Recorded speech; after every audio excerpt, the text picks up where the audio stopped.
everybody, and welcome back to my channel. And if you're new here, welcome. My name is b.eeana, and I'm a third-year medical student at a DO school. So there's really no excuse. I know I haven't posted in weeks. I have honestly just felt very uninspired to vlog. I have been really tired lately. Rotations have been tough. I really have not been studying for the boards as much as I should be. So I just haven't been vlogging because vlogging hasn't been a priority for me. But I feel like now would be a good time to just update you guys on how the last 8 weeks of rotations have been. I've had my ups, I've had my downs, and I feel like this is just something you guys might be interested in hearing about. So I want to start off by saying I 1000% love rotations. I love them. They're way more fun and rewarding than the last 2 years of didactic. I'm genuinely happy with where I'm at right now. I'm just tired, but it's a really good, fulfilling type of tired, but at the end of the day, I'm still tired. You know, during the first 2 years of didactic, if you guys have been watching me for a while, then you know I would just wake up basically whenever I wanted, and usually that was around 11 a.m. And then I would just start my day studying from there on. However, now I am rotating with attending to start their day around 7 or 8 a.m., which means I have to wake up around 6 or 7 a.m. And I know for some of you, that's the normal. Or for some of you, you think 6 or 7 a.m. really isn't that bad. But for me, that is pretty bad when I'm used to waking up at 11 in the morning. And I know that after you wake up early for a while, your body is supposed to get used to it. You get in the groove of things. It gets easier and easier. But let me just tell you, no, it hasn't gotten any easier for me. My alarm rings at 7 o'clock or 6:30, and I am still struggling to get out of bed every single day. I'm not a morning person. I'm really not. So that's one part of my exhaustion. The other part of my exhaustion is just seeing patients for 9 hours a day and then being expected to come home and study for the boards. It's a lot. And I've heard a lot of medical students say, you know, you see patients for 9 hours a day and then you have to come home and study and you're so tired. And I was just thinking but that's just like a regular 8 to 5 and then you can study for an hour, no big deal. But it is a big deal. It actually is so exhausting. It's a really fulfilling and rewarding type of exhaustion, but it's still exhaustion. So yeah, when I get home after seeing patients for 9 hours, the last thing I want to do is do some AMBOSS questions or UWorld questions or TrueLearn questions or whatever it is. It's the last thing I want to do because I'm just tired and I need a break after learning from so many patients and interacting with so many people and coming up with treatment plans and thinking of differential diagnoses. It's a lot of work. It takes a lot of brain power. So when you want me to sit down in front of a computer after doing 9 hours of that, using more brain power, it's very tough. I've barely done any board studying the last couple of months, which I sort of kind of feel guilty about because, again, I'm seeing all of the other med students posting on their stories that they have been studying and they're doing their flashcards in between patients and they're doing all this and that. And again, I always try not to compare myself to other students, but it's hard when you see other students appear to be thriving in both doing well on their rotations and then finding time to do their Anki cards and do UWorld questions. And I've just had a hard time trying to find that balance. When you're tired, you just have to push through, you have to be disciplined, but it's been really hard for me. And again, I want to reiterate the fact that I have loved the last several weeks. I love going on rotations, but I'm just very tired when I get home. So my discipline with boards prep, almost non-existent. But quick recap of the last several weeks. So you guys know that the first 4 weeks of my rotations were with addiction medicine. I absolutely loved that rotation so much. I loved the patients that I met. I loved working with that attending physician, and I was confident that she set the bar so high that any rotation moving forward was just going to be painfully disappointing because I just loved that rotation so much. I cannot recommend it enough. I think everybody should rotate with an addiction medicine specialist at least once in their life because it's amazing, it's eye-opening, you learn so much, and it's really important stuff. Then 2 weeks after that, I was doing my OMM rotation, and while I enjoyed it, it wasn't nearly as hands-on and interactive as I was hoping. Obviously, the OMM physician that I was working with, his patients were going to see him, going to see the professional for treatment, so they didn't necessarily want a student treating them, which I totally understand, but it made it hard for me to learn because I was only able to do a couple of techniques and it wasn't as hands-on as I wanted it to be. You don't really learn OMM by watching it happen. You need to do it, and you need to do it often in order to get good at it. So although it was enjoyable and I learned how to diagnose leg length discrepancies really fast, diagnose and treat innominate dysfunction really fast, I just felt like I needed more from it.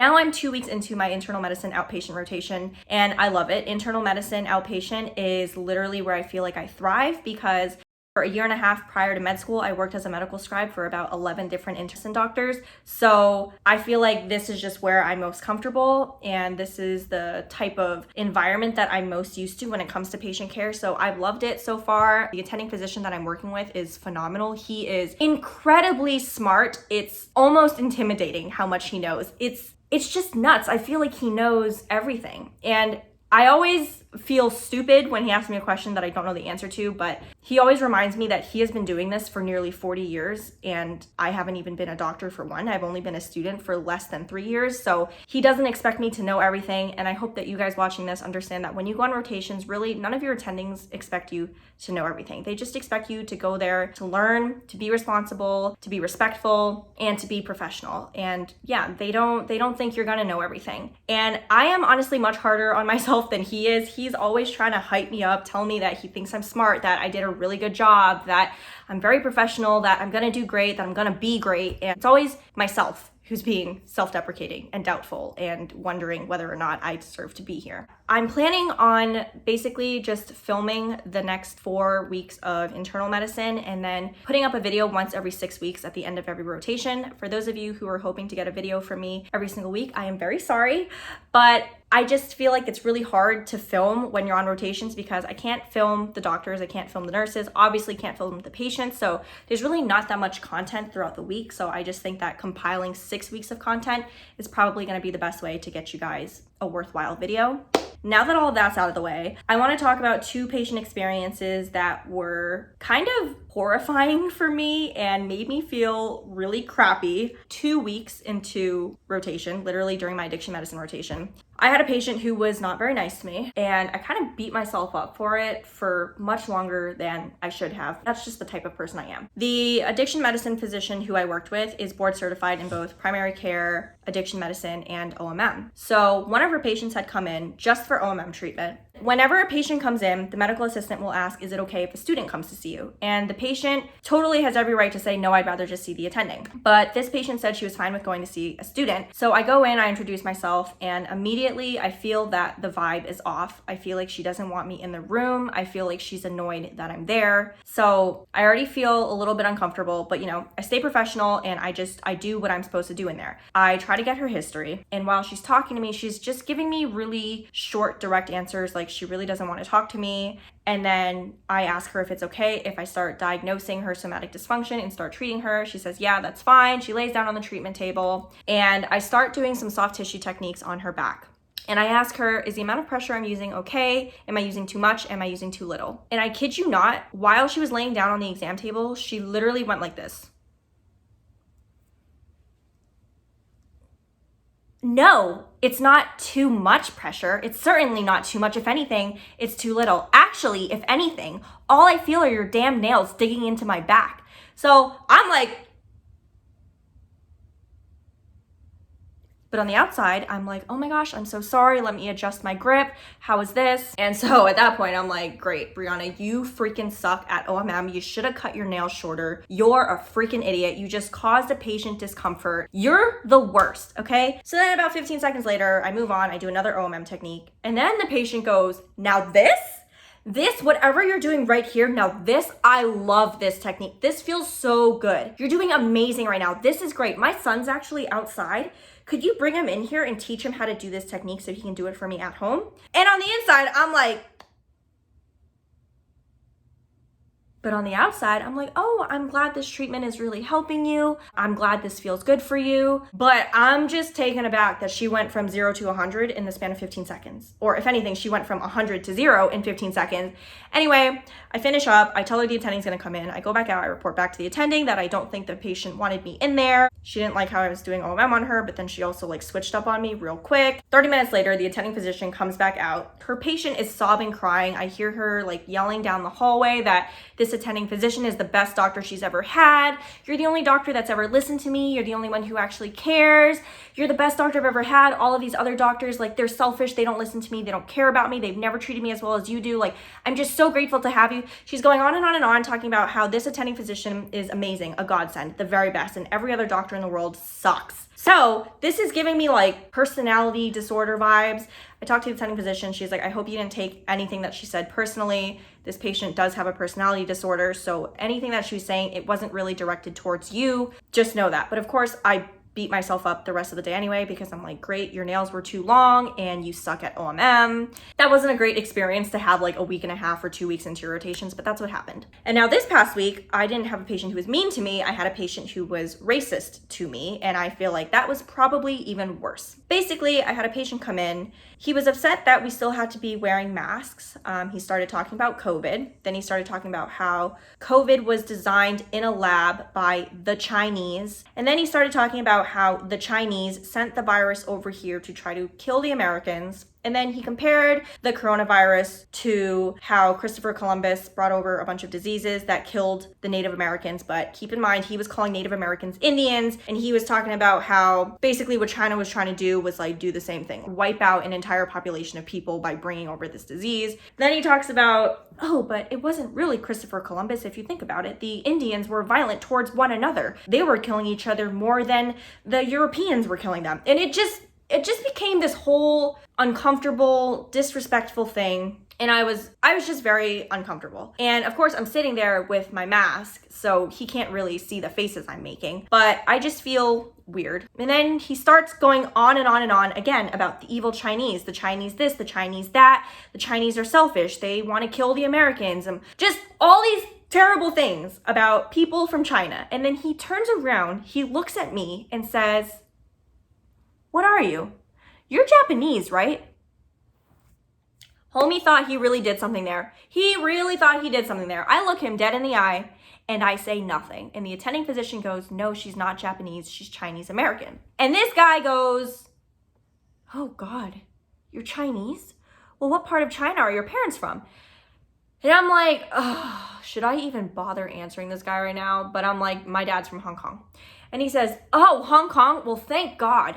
Thank God you're not really Chinese because your dad's from Hong Kong and Hong Kong's not actually a part of China. So you've been spared, like you don't have their bad blood in you." And he really thought he was complimenting me by saying that. But again, I'm just looking at him dead in the eye. I don't say anything because I don't even know what to say. No one's ever said anything like that to me before.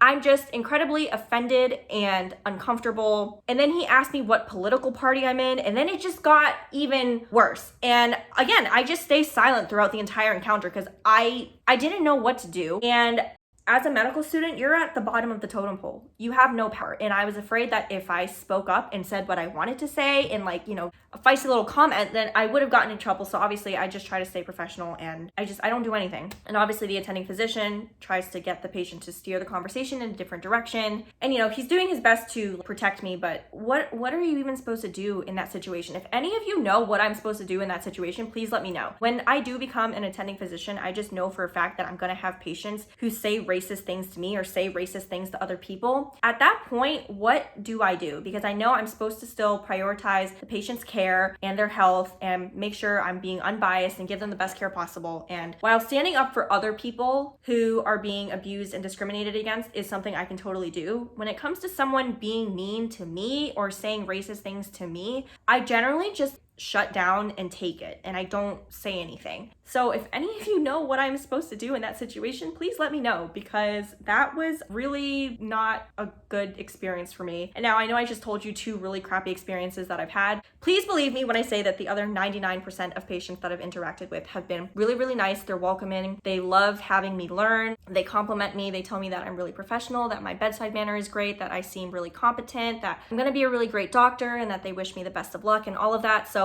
I know I just told you 2 not great stories, but really the rest of my experience has been really, really great. That's basically the update. I'm definitely still trying to get into the swing of things. I am in the process now of starting to do some AMBOSS questions every day. During my OMM rotation, I did do all of the OMM questions in TrueLearn. And by the way, exciting news, TrueLearn actually reached out to me and asked me to be a partner with them, which I can't even believe it, because I was telling you guys last year about how I used TrueLearn to do all of the OMM questions to practice for the OPP COMAT and the COMSAs, and for the COMLEX, and I felt like the OMM questions that were provided by TrueLearn were the most representative and most accurate compared to all of the other OMM questions that I've seen.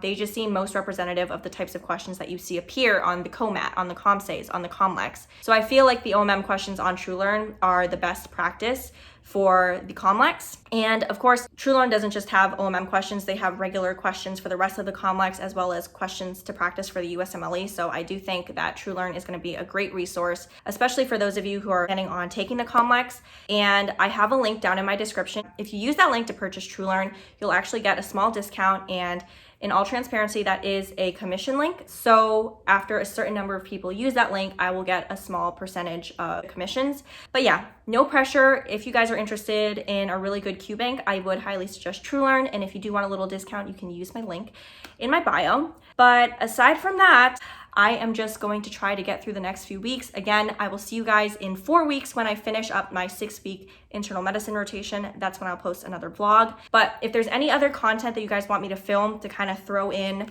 between each of the 6-week vlogs, let me know and I can do my best to do that. But anyway, thank you guys so much for watching this video. I hope you guys liked it. And if you did, make sure you like, comment, share, and subscribe. And I will see you guys in my next video. Bye!